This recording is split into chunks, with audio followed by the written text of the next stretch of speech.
नमस्कार, मैं हूं आपके साथ अलीम अतर। अपना बिहार में बात सबसे पहले गोपालगंज की करते हैं। गोपालगंज में सियासी गैंगवार में अब तक 4 लोगों की हत्या हो चुकी है। कुचायकोट के जेडीयू विधायक अमरेंद्र पांडे और पप्पू पांडे को पुलिस तलाश रही है। उनके भाई और भतीजे को जेल भेजा जा चुका है। आरोपों के मुताबिक विधायक के परिवार वालों ने स्थानीय आरजेडी नेता के भाई और माता पिता की हत्या कर दी, जबकि दूसरे हमले में विधायक के फुफेरे भाई की हत्या कर दी गई, मगर जेडीयू विधायक तक पुलिस नहीं पहुंच पाई है। न्यूज 18 बिहार झारखंड के गोपालगंज संवाददाता मुकेश कुमार ने जेडीयू विधायक पप्पू पांडे से बातचीत की। इस दौरान उन्होंने तेजस्वी यादव को भी चुनौती दी।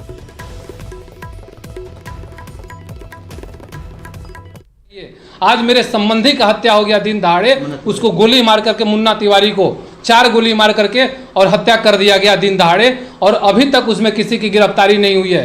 तेजस्वी जी बोलते हैं कि मैं वहां से पैदल मार्च करूंगा हथुआ के लिए, तो मैं उनको चुनौती देना चाहता हूं कि अगर वह पैदल पटना से आने के लिए तैयार हैं तो मैं भी गोपालगंज से पटना चलने के लिए तैयार हूं। मैं भी कोई चोर बदमाश नहीं हूं, मैं भी राजनेता हूं। वो अगर पहली बार विधायक है तो मैं चौथी बार विधानसभा में जाने का काम किया है। अगर अपराधी रहते, क्रिमिनल रहते, तो मैं विधानसभा में पहुंचने का काम नहीं करते। और जहां तक हमारी नेता की बात है, तो हमारे नेता ना किसी को फंसाते हैं और ना किसी को बचाते हैं। अगर बचाने वाला होता तो सतीश पांडे और मुकेश पांडे जेल नहीं गए होते। और जहां तक मेरी बात है तो जांच करवाइए।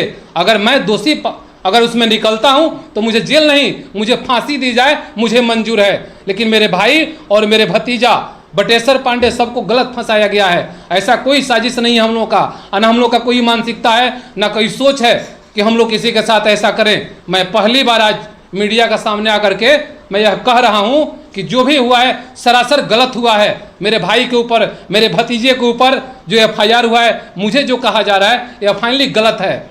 और जहां तक तेजस्वी जी की बात है, तो तेजस्वी जी पहले अपने बारे में देखें ना। उनके पिताजी का उम्र 70 साल हो गया, हजारों तरह की घोटाले में फंसे हुए हैं। और तेजस्वी जी नहीं फंसे हुए हैं, वो भी फंसे हुए हैं, उनका परिवार उसी में संलिप्त है। और हमको अपराधी कह रहे हैं। मैं अपराधी नहीं हूं, मैं जनता का सेवक हूं।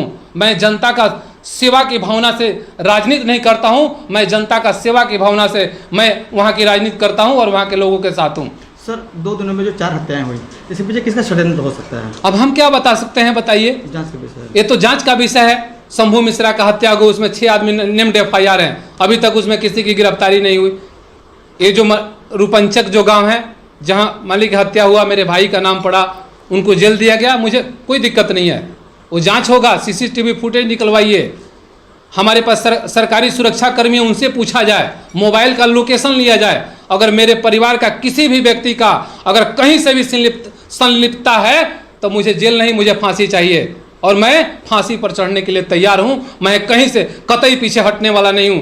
लेकिन अभी तक जितने हम नेम्ड एफआईआर किए हैं, उसमें से मनोज तिवारी, यहाँ के जो एसपी हैं, और डीजीपी साहब, इन लोगों के द्वारा, यहाँ के अधिकारियों के द्वारा कितने लोग का अरेस्टिंग किया गया। उनके ऊपर जातवाद की, उनके ऊपर मोहर लग रही है कि यह जात की बात करते हैं। अगर जात की बात करते, हमारे नेता अगर पार्टी की बात करते, तो मेरी और मेरे परिवार का इतना परेशानी नहीं होता।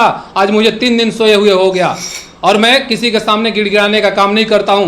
मुझे भगवान पे विश्वास है और अपने नेता पर विश्वास है कि जो भी होगा वह सही होगा, और दूध का दूध पानी पूरी जनता देखेगी बिहार का। गोपालगंज के जदयू विधायक पप्पू पांडे, उनका साफ कहना है कि पूरे मामले की जांच हो जाए और अगर वो दोषी हैं तो फांसी पर चढ़ने के लिए तैयार हैं। मुकेश कुमार, न्यूज 18 गोपालगंज। तो पप्पू पांडे न्यूज 18 बिहार झारखंड के सामने तमाम बातें कह रहे हैं, तमाम आरोप दूसरों पर लगा रहे हैं। ऐसे में अब सवाल यह उठता है कि पप्पू पांडे पुलिस की गिरफ्त में आखिर क्यों नहीं है। जब वो मीडिया के सामने आ सकते हैं तो पुलिस की गिरफ्त में वो क्यों नहीं है। सवाल यह भी है कि पप्पू पांडे को आखिर पुलिस क्यों नहीं गिरफ्तार कर पा रही है। आरोपी हैं, 3 हत्या के आरोप उन पर लगे हैं। ऐसे में आरोपी विधायक को पुलिस क्यों नहीं गिरफ्तार कर पा रही है।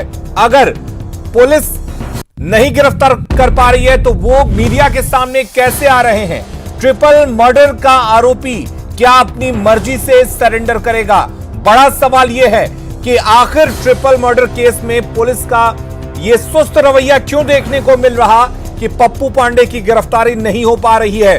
मीडिया से बातचीत कर सकते हैं पप्पू पांडे, लेकिन आखिर वो पुलिस के गिरफ्त से क्यों बाहर हैं? जब न्यूज 18 के संवाददाता उन तक पहुंच सकते हैं तो आखिर पुलिस क्यों नहीं पहुंच पा रही है? क्या पुलिस पर किसी तरह का दबाव है? लेकिन इन सब के बीच बड़ा सवाल यह है कि आखिर कब गिरफ्तारी होगी आरोपी विधायक की? और तेजस्वी यादव पर विधायक पप्पू पांडे ने क्या कुछ कहा वो भी सुनते हैं। तेजस्वी जी बोलते हैं कि मैं वहां से पैदल मार्च करूंगा हथुआ के लिए, तो मैं उनको चुनौती देना चाहता हूं कि अगर वह पैदल पटना से आने के लिए तैयार हैं तो मैं भी गोपालगंज से पटना चलने के लिए तैयार हूं। मैं भी कोई चोर बदमाश नहीं हूं, मैं भी राजनेता हूं। वो अगर पहली बार विधायक है तो मैं चौथी बार विधानसभा में जाने का काम किया है। अगर अपराधी रहते, क्रिमिनल रहते तो मैं विधानसभा में पहुंचने का काम नहीं करते। आज जहां तक हमारी नेता की बात है तो हमारे नेता ना किसी को फंसाते हैं और ना किसी को बचाते हैं। अगर बचाने वाला होता तो सतीश पांडे और मुकेश पांडे जेल नहीं गए होते।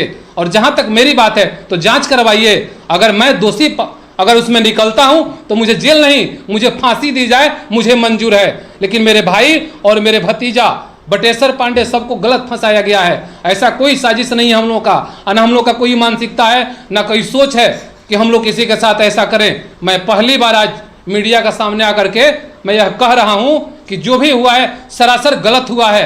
मेरे भाई के ऊपर, मेरे भतीजे के ऊपर जो एफआईआर हुआ है, मुझे जो कहा जा रहा है यह फाइनली गलत है।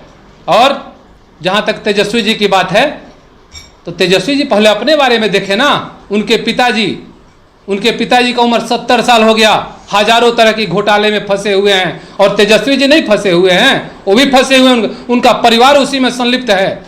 और हमको अपराधी कह रहे हैं। मैं अपराधी नहीं हूं, मैं जनता का सेवक हूं। मैं जनता का सेवा की भावना से राजनीति नहीं करता हूं, मैं जनता का सेवा की भावना से मैं वहां की राजनीति करता हूं।